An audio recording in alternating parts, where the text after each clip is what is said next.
It just didn't balance out. And I still thought I had a good job. Because remember, I was thinking I'm 26, making about 50 grand, that's not bad. But I was going into the negative every month. So I just needed something to supplement my income. Well, my friend talked to me about Primerica. I ended up becoming a client, because when she talked about what we did, it didn't take a rocket scientist to figure out that I needed to get this. You know, I have debt, yes, get me out of it. I need better life insurance, and I do want to save some money. You don't have to convince me to do those things. All right? Look at your bank account. That's the convincing. All right? I don't talk my way out of something that it's obvious.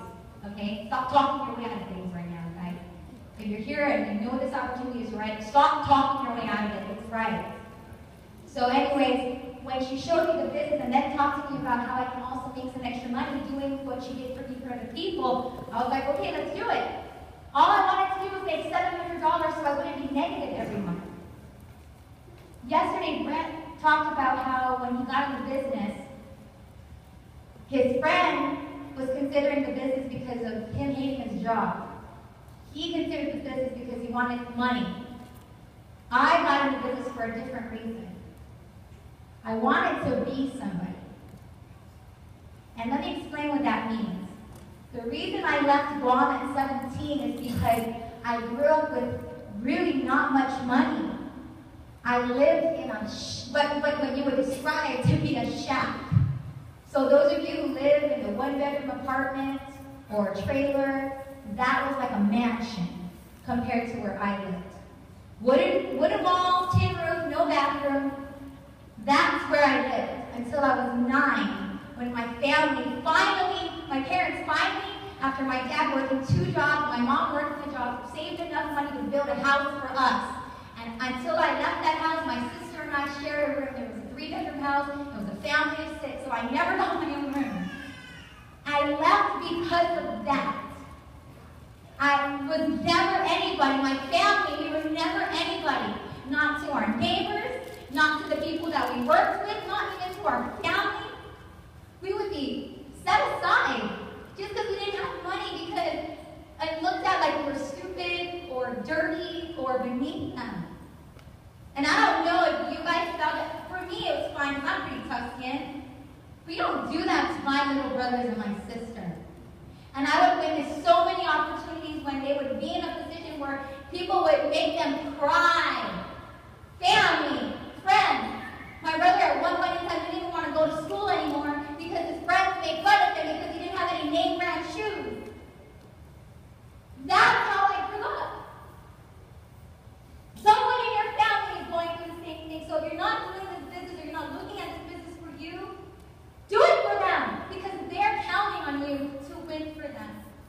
I do this because of that, because when I got to corporate America and I worked my butt off, I still wasn't anybody. I got it for Employee of the Year 1 year in 2008. A year later, they laid me off. I was somebody for a year. Why? Probably because I'm a minority female. They needed the numbers to look good. I'm not kidding. I know how it works. When you see an opportunity like this, we talk about barriers. I just named off all the barriers. Folks, I am a single, minority, female, uneducated. If this doesn't prove to you that Primerica breaks barriers, I don't know what will.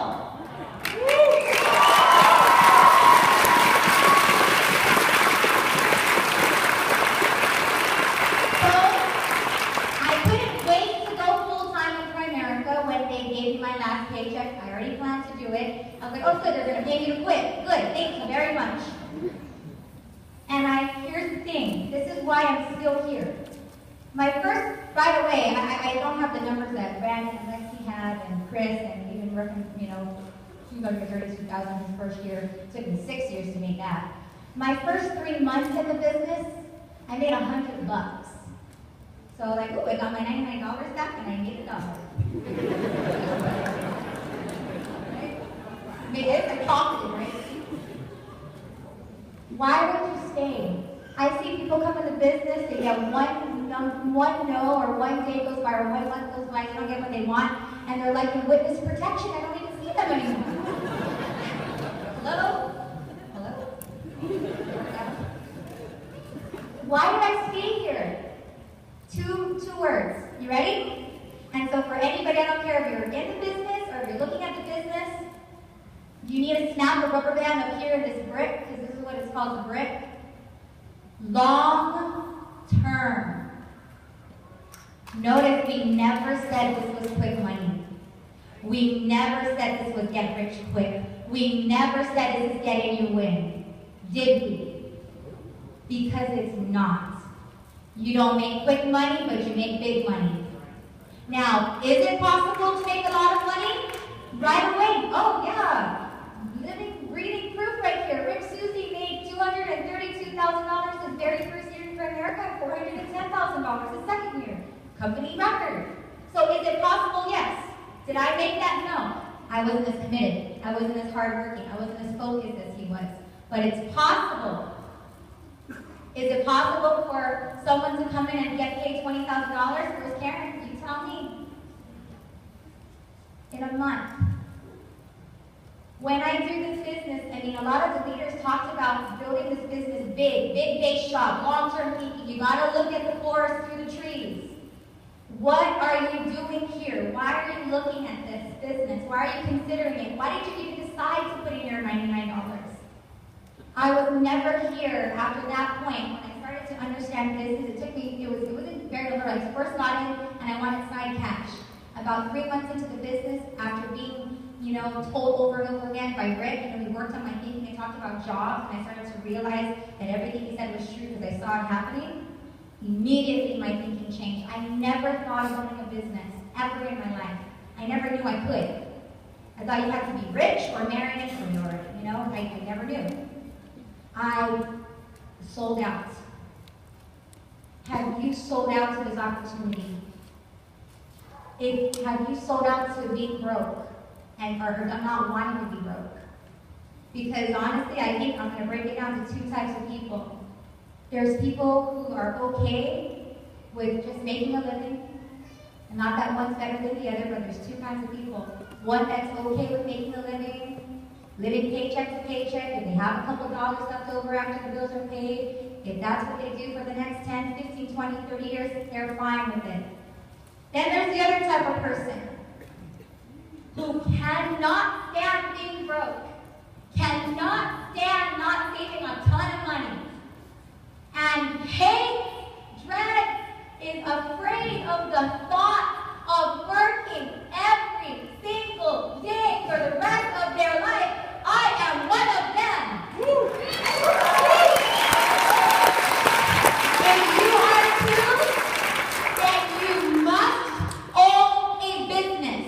If we from Las Vegas were trying to get to Hawaii and we had two options, a car or a plane, what would we choose?